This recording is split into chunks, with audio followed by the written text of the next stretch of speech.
9 દિવસ આપણે નવરાત્રિમાં પ્રસાદ તો બનાવતા જ હોઈએ. પહેલા દિવસના પ્રસાદ માટે આજે હું તમારી જોડે સુખડીની રેસીપી શેર કરી રહી છું. સુખડી તો આપણે બધા પોતાના ઘેર બનાવતા જ હોઈએ, પણ ક્યારેક સુખડી બહુ ચીકણી થઈ જતી હોય, ક્યારેક ઘી વધારે થઈ જતું હોય, કે ક્યારેક લોટ બરોબર શેકાતો ના હોય, ક્યારેક આપણો ગોળ કાચો રહી જતો હોય જેથી સુખડી બરોબર જામતી ના હોય અને વેરાઈ જતી હોય ક્યારેક. તો એકદમ સરસ સુખડી આપણી કઈ રીતે બને એનું પરફેક્ટ માપ સાથે આજે હું તમને સુખડીની રેસીપી શેર કરી રહી છું. મોંમાં મૂકતા જ ઓગળી જાય એટલી સરસ રેસીપી છે. સૌપ્રથમ આપણે 1 વાટકી જેટલું ઘઉંનો લોટ લેવાનો છે અને અડધી વાટકી જેટલું ઘી લેવાનું છે, અડધી જ વાટકી જેટલું ગોળ લેવાનું છે. અગર તમે ઘઉંનો લોટ 2 વાટકી લો તો આપણે આખી 1 વાટકી જેટલું ઘી લઈશું અને આખી 1 વાટકી જેટલું આપણે ગોળ લેવાનું છે. એકદમ પરફેક્ટ માપ સાથે અગર તમે સુખડી બનાવશો તો તમારી ક્યારે પણ સુખડી બગડશે નહીં અને સુખડી સરસ જામી જાય. એના માટે આપણે 2 ચમચી જેટલું ચણાનો લોટ નાખવાનું છે અને આપણે અહીંયા ડ્રાયફ્રૂટ પણ લીધા છે સુખડીમાં નાખવા માટે. સુખડી એકદમ પોચી બને એના માટે આપણે દૂધનો ઉપયોગ કરીશું. આ બધી સામગ્રી આપણી જોડે હોવી જરૂરી છે એકદમ પરફેક્ટ સુખડી બનાવવા માટે. સૌપ્રથમ આપણે અડધી વાટકી ઘીમાંથી 1 ચમચી જેટલું ઘી એક પેનમાં લઈ લઈશું. થાય તો નોનસ્ટિક પેનનો જ ઉપયોગ કરજો, એમાંથી એની સુખડી બરોબર તમારી શેકાશે પણ ખરા અને નીચે બળશે પણ નહીં. એની અંદર મેં 2 ચમચી જેટલું બદામ લીધા છે અને 2 ચમચી જેટલું કાજુ લીધા છે. હવે એને આપણે બરોબર શેકી લઈશું. શેકવાથી જે ડ્રાયફ્રૂટ છે એનો ટેસ્ટ બહુ જ સરસ થઈ જાય છે, એટલે આપણે એને જ્યાં સુધી સહેજ ગુલાબી થાય ત્યાં સુધી આપણે એને શેકી લેવાનું છે. હવે એને એક ડીશમાં લઈ લઈશું અને એને ઠંડુ કરવા માટે સાઈડમાં મૂકી દઈશું. જો કંઈક આટલા સરસ આપણા ડ્રાયફ્રૂટ શેકાવા જોઈએ. જ્યારે એકદમ સરસ ઠંડુ થઈ જાય પછી આપણે એને મિક્સર જારમાં લઈ લેવાનું અને પ્લસ મોડ ઉપર આપણે એને ક્રશ કરવાનું છે. ડ્રાયફ્રૂટને આપણે જ્યારે ઘીમાં શેકીએ તો એ એકદમ ચીકણા હોય એટલે સરસ ક્રશ ના થતા હોય. જ્યારે આપણે એને પ્લસ મોડ ઉપર ક્રશ કરીએ છીએ ને તો આવી રીતે કંઈક આપણું એનું મિક્સર બનીને રેડી થઈ જાય છે, જો તમે વિડીયોમાં જોઈ શકો છો. હવે આપણે એ જ પેન લઈ લઈશું જેમાં આપણે ડ્રાયફ્રૂટ શેક્યું હતું. હવે બધું ઘી આપણે નહીં નાખીએ, થોડું ઘી બાકી રાખીને બીજું બધું ઘી આપણે પેનમાં લઈ લઈશું. ઘી જ્યારે સરસ ગરમ થઈ જાય, જો આનો કલર આટલો સરસ બદલાઈ જાય પછી જ આપણે એમાં લોટ ઉમેરવાનો છે. એ પહેલાં આપણે લોટ નથી ઉમેરવાનો. ઘી એકદમ ઓગળી જાય અને એનો પીળાશ પરથી જે ટ્રાન્સપેરન્ટ કલર આવી જાય પછી જ આપણે 1 વાટકી જેટલું આમાં ઘઉંનો લોટ ઉમેરીશું. રોટલીના લોટનો જ ઉપયોગ કર્યો છે મેં સુખડી બનાવવા માટે. હવે આને આપણે બરોબર શેકીશું. જ્યારે આપણે ઘીમાં લોટ નાખીએ ને તો પહેલાં બધું ઘી જે છે એ લોટ પી લે, એટલે એમાં જે લોટ છે આવો કોરો થઈ જાય. એટલે આપણે ટેન્શન નહીં લેવાનું, પણ તોય આપણે એકદમ મધ્યમ ગેસ ઉપર આપણે એને શેકતા જવાનું છે. જ્યારે આવી રીતે લોટ શેકાવા આવે અને સ્મેલ સરસ આવે પછી આપણે એમાં 2 ચમચી જેટલું ફરી ઘી ઉમેરીશું અને ફરી આપણે એને શેકીશું. જો કંઈક આવી રીતે તમે જ્યારે બી આવી રીતે સુખડીને શેકો ત્યારે ગેસની ફ્લેમ આપણી મધ્યમ જ હોવી જોઈએ. ના એ બહુ હાઈ હોવી જોઈએ કે ના બહુ લો હોવી જોઈએ. મધ્યમ ગેસ ઉપર જ આપણે આ લોટને શેકવાનો છે. એટલે મેં તમને કીધું હતું નોનસ્ટિક લેશો તો નીચે લોટ ચોંટશે નહીં. જ્યારે આવી રીતે શેકાઈ જાય અને સરસ સ્મેલ આવે પછી એમાં આપણે 2 ચમચી જેટલું આપણે આમાં ચણાનો લોટ ઉમેરીશું. ઘઉંનો લોટ ચાહે તમે 1 વાટકી લીધો હોય કે 2 વાટકી લીધો હોય, 2 ચમચીથી વધારે આપણે ચણાનો લોટ એમાં નથી ઉમેરવાનો. ચણાનો લોટ એટલે બેસન પણ કહેવાય. બસ એને હવે આપણે બરોબર શેકતા જવાનું છે. જ્યારે એકદમ બરોબર આપણે શેકીએ તો એની અંદર બહુ સરસ સ્મેલ આવે. પછી ફરીથી આપણે જ્યારે આ સરસ રીતે શેકાઈ જાય ફરી આપણે 1 થી 2 ચમચી જેટલું આપણે આમાં ઘી ઉમેરીશું, જેથી એકદમ સરસ લચકા પડતો લોટ બનીને રેડી થાય. જો કંઈક આવી રીતે અને એકદમ મધ્યમ ગેસ ઉપર શેકતા કન્ટિન્યુઅસ આવી રીતે ચલાવીને શેકશો ને તો તમારો લોટ સરસ શેકાઈ પણ જશે અને નીચે ચોંટશે પણ નહીં. જો કંઈક આવી રીતે સરસ લોટ બધો ભેગો પણ થઈ ગયો છે અને શેકાઈ પણ ગયો છે. હવે 1 ચમચી જેટલું મેં ફરી આમાં ઘી ઉમેર્યું છે અને ફરીથી આપણે બધાને સરસ રીતે મિક્સ કરતા જઈશું.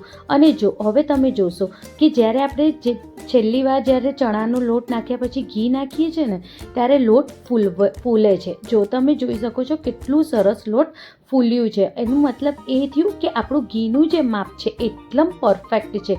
બસ આવું જ ઘીનું માપ હોવું જોઈએ. આવી રીતે લોટ ફૂલે અને બહુ વધારે પડતું ઘી ના દેખાય એટલે તમારી સરસ સુખડી બનીને રેડી થશે. હવે આપણે જે ડ્રાયફ્રૂટ્સનો ભૂક્કો કર્યો હતો, જે ક્રશ કરીને એનું આપણે મિક્સર રેડી કર્યું હતું, હવે એ પણ આપણે જોડે મિક્સ કરી દઈશું અને એને પણ આપણે સરસ રીતે શેકી લઈશું. આપણે લોટ ત્યાં સુધી શેકવાનો છે જ્યાં સુધી ઘઉંના લોટનો કલર સહેજ બદલાઈ ના જાય, ત્યાં સુધી આપણે લોટને સરસ શેકવાનું છે. જો કંઈક આવી રીતે. બસ હવે બધું સરસ જ્યારે મિક્સ થઈ જાય પછી આપણે ગેસની ફ્લેમ એકદમ ધીમી કરીને જ એને આવી રીતે શેકવાનું છે જ્યારે આપણે ડ્રાયફ્રૂટ નાખીએ, કારણ કે ડ્રાયફ્રૂટ શું છે, નીચે ચોંટતું હોય. એટલે બધું સરસ જ્યારે આવી રીતે મિક્સ થઈ જાય તો ગેસની ફ્લેમ બંધ કરી દેવાની. હવે એક બીજા પેનમાં 1 ચમચી જેટલું આપણે ઘી લેવાનું, જે આપણે અડધી વાટકીમાંથી બચાવ્યું હતું ને એ જ. ઘી સહેજ ઓગળે એટલે અડધી વાટકી જેટલું આપણે આમાં ગોળ એડ કરવાનું છે અને ઘીમાં જ આપણને ગોળને બરોબર ઓગાળવા દેવાનું છે. એકદમ સરસ ઓગળી જાય ત્યાં સુધી આપણે એને મધ્યમ ગેસ ઉપર ગોળને ઓગાળવા દઈશું. વચ્ચે વચ્ચે આપણે ચલાવતા પણ રહેવાનું જેથી ગોળ બળે નહીં. બસ આવી જ રીતે કરવાનું. અને જે આપણે હવે ગેસની ફ્લેમ બંધ કરી હતી સુખડીની, એને હવે આપણે પ્લેટફોર્મ પર લઈ લઈશું. જો કંઈક આવી જ રીતે. જો છે ને કેટલી સરસ આપણો જે લોટ છે સરસ ફૂલી ગયો છે, એટલે આપણો લોટ સરસ શેકાયો બી છે અને સરસ આપણો ઘી પણ છે એમાં. હવે એમાં આપણે દૂધ ઉમેરીશું જેથી જે સુખડી છે એકદમ દાણેદાર થશે. મેં અહીંયા 1.5 ચમચી જેટલું જ દૂધ ઉમેર્યું છે અને સરસ રીતે આપણે એને મિક્સ કરી લઈશું. જો તમે જોઈ શકો છો દૂધ નાખવાથી કેટલા દાણેદાર આપણું લોટ બનીને રેડી થયું છે. કેટલું સરસ જે સુખડીનો લોટ છે એકદમ દાણેદાર થઈ ગયું છે. જેમ આપણે મગજ બનાવતા હોઈએ, મોહનથાળ બનાવતા હોઈએ, જ્યારે આપણે એમાં દૂધ ઉમેરીએ તો એકદમ દાણેદાર બને છે. આપણી સુખડી પણ એવી જ દાણેદાર, એકદમ સોફ્ટ અને મોંમાં મૂકીને ઓગળી જાય એવી સરસ બનીને રેડી થશે. જ્યારે આવું આપણે મિક્સ કરી લઈએ ત્યાં સુધી આપણું ગોળ પણ સરસ રીતે ઓગળી ગયું હોય. જો કંઈક આવી રીતે સરસ ગોળ ઓગળી જવું જોઈએ. પછી હવે આ ગોળને આપણે આ જે સુખડીનું મિક્સર છે એની જોડે આપણે મિક્સ કરી દઈશું. તમે આવી રીતે સુખડી બનાવશો ને તમારી ક્યારે પણ સુખડી નહીં બગડે, ક્યારે પણ તમારી સુખડી કડક પણ નહીં થાય, ક્યારેક પણ તમારું ગોળ કાચું નહીં રહે કે લોટ કાચું નહીં રહે અને જામશે પણ એકદમ સરસ. હવે બધાને સરસ રીતે આપણે મિક્સ કરી લઈશું. એને આપણે ત્યાં સુધી મિક્સ કરવાનું છે જ્યાં સુધી આ મિક્સર પેન ના છોડી દે. જો હું તમને વિડીયોમાં બતાવું છું, જો આવી રીતે આપણે મિક્સ કરતા જઈશું ને તો અત્યારે જો બધું ચોંટે છે પેનમાં, પણ ધીરે ધીરે જ્યારે તમે આવી રીતે મિક્સ કરતા જશો તો જો આ ધીરે ધીરે પેન છોડવા લાગ્યું છે. બસ ત્યાં સુધી આપણે સરસ રીતે મિક્સરને મિક્સ કરવાનું છે. જો તમે જોઈ શકો છો ને કેટલું સરસ પેન છોડે છે. બસ એવું જ મિક્સર રેડી થવું જોઈએ.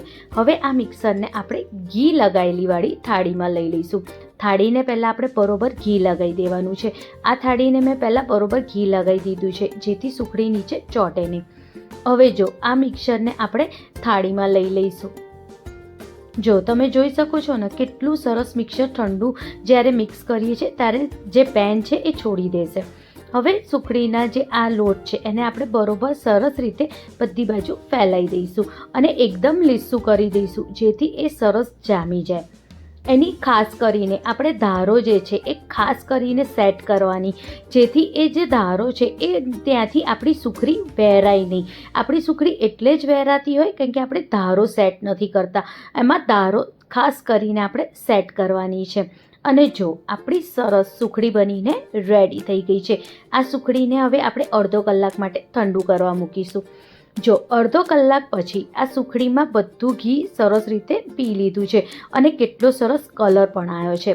હવે સુખડીમાં આપણે કાપા મૂકવાના છે. તમે જેવી રીતે કાપા મૂકવા માંગતા હો, નાના મોટા તમે જેવા કાપા મૂકવા માંગતા હો મૂકી શકો છો. બસ આવી જ રીતે આપણે સુખડીને કાપવાની છે. સુખડીને કાપવામાં બી બહુ તકલીફ નહીં પડે કારણ કે એકદમ સોફ્ટ સુખડી બનીને રેડી થઈ છે. જો સુખડી જ્યારે આપણે કાપીએ છીએ ને ત્યારે એમાં તિરાડો પણ નથી બનતી. એનું મતલબ એ થયું કે એની અંદર જે ઘીનું પ્રમાણ છે એ એકદમ પરફેક્ટ છે. જો તમે જોઈ શકો છો સહેજ બી જ્યારે બી આપણે કાપા મૂકીએ ને ત્યારે કાં તો વહેરાઈ જતી હોય, ક્યારેક તો કાં તો જે સુખડી છે એની ઉપરની પડ ઉખડી જતું હોય. પણ આ સુખડીમાં તમે જોઈ શકો છો કે જ્યારે આપણે કાપા મૂકીએ ત્યારે કંઈ જ નથી થતું. અને જો બસ આવી જ રીતે મેં અહીંયા સહેજ મીડિયમ સાઇઝની સુખડીના કાપા મૂક્યા છે. બહુ મોટા બી નહીં મૂક્યા કે બહુ નાના બી નહીં મૂક્યા, મીડિયમ સાઇઝના મેં આવી રીતે આમાં કાપા મૂક્યા છે. તમે ઈચ્છો તો આની ઉપર તમે ડ્રાયફ્રૂટ પણ નાખી શકો છો, બદામની કે કાજુની કતરણ કરીને પણ તમે આની ઉપર નાખી શકો છો. પણ જે સુખડી જે હોય છે ટ્રેડિશનલ સુખડી એ આવી જ રીતે વગર ઉપર ડ્રાયફ્રૂટની હોય છે. જો આને હું તમને કાઢીને પણ બતાવું, જો કેટલી સરસ સુખડી જામી ગઈ છે. એવું નથી કે એક જ પીસ આટલું સરસ જામેલું નીકળ્યું છે અને તમે જ્યારે બીજું કાઢશો તો વેરાઈ જશે, સહેજ બી નહીં વેરાય. જો કેટલું સરસ આનું બી બીજું બી પીસ નીકળ્યું છે. હું તમને ત્રીજું પીસ પણ કાઢીને બતાવું. જો કેટલી સરસ. અને જ્યારે બી તમે આને પ્રસાદમાં આપવા માંગતા હો તો પણ તમે આસાનીથી આપી શકો છો. જો સહેજ બી નહીં વેરાય અને ખાવામાં તો એટલી પોચી કે જેના દાંત નહીં હોય એ બી મોંમાં મૂકશે ને તો સરસ ઓગળી જશે. એટલી સરસ પોચી આ સુખડી બનીને રેડી થાય છે.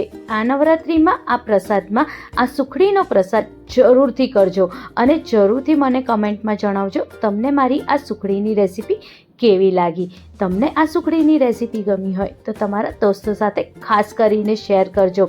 અને જો આને જ્યારે આપણે તોડીએ છીએ તો પણ નથી વેરાતી, એકદમ સરસ એના ચોસલા જ રહે છે.